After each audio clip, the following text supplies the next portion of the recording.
Hi, it's Nate with Sanchez Insurance Group. I'm here with Shelby Barrett of Fairway Independent Mortgage. Shelby, go ahead and introduce yourself. Thanks, Nate. Thanks for having me. I'm Shelby Barrett. I'm with Fairway Independent Mortgage. I'm a residential mortgage lender that helps clients purchase and refinance their homes. Fairway's a private company. We're licensed in all 50 states, and Colorado is our biggest market. So, yeah, thanks for having me. You're welcome. Yeah, absolutely. So that's been a hot topic the last year or so. So if you haven't taken advantage of the very low rates in 2020, now is definitely the time to act. We do expect that interest rates will probably rise back into the low 4% in the next 12 months. We're still in the very low 3% right now. So I would definitely say take advantage of this now. We're not sure if rates will ever be as low as they are at the moment. Another thing that is an interesting option to consider is a cash out refinance. Denver and all of the Colorado markets really have seen a tremendous amount of appreciation over the last year. So a cash out refinance will help you access some of that equity to pay off debt or consolidate debt, send kids to college, do renovations, or even just invest in the market. So it's actually a really great time to consider that as well. Awesome. Yeah.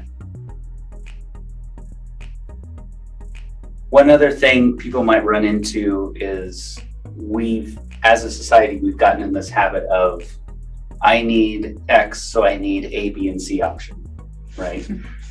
So for those wondering about that, is there any benefit to shopping the rate with multiple mortgage lenders? That is a great question. And it's hard to say. I think what I always tell my clients is we all price off the same bond market. So your interest rate is probably not going to vary that tremendously from lender to lender. To me, it's more important to work with someone that you trust very much. You want to work with someone that's very honest. So I would say do your homework, check out reviews, look online at Google, Facebook, their website. Make sure that you're working with someone reputable. Interest rates are important, but getting to closing and working with someone honest and getting into the right product is, in my opinion, is far more important. Definitely. Yeah. I can even speak to the fact that we have personally worked with Shelby and her team, and they've been amazing.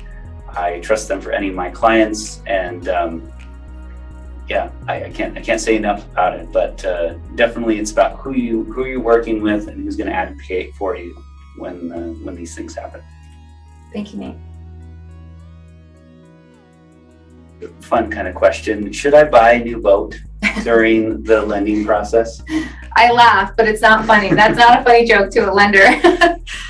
No, please, when you're purchasing or refinancing a home, there's a lot of things that you want to just keep on hold. So no large purchases. So no boats, no investment properties, no new vehicles. Anytime you acquire new debt, that does change the entire process. So you want to keep your credit very constant.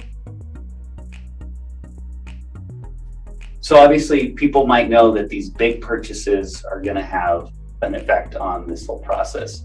What are some examples of some small things that people may not know affect the process? Yes, great question. So store credit cards, that's a big one that we see. If you're out shopping and a store offers you a discount to open a credit card, particular to that store, that is going to be a credit inquiry and a new account. So that may drop your credit score and it may complicate the process. So keep all credit pulls to a minimum and do not open any new credit while you're in this process.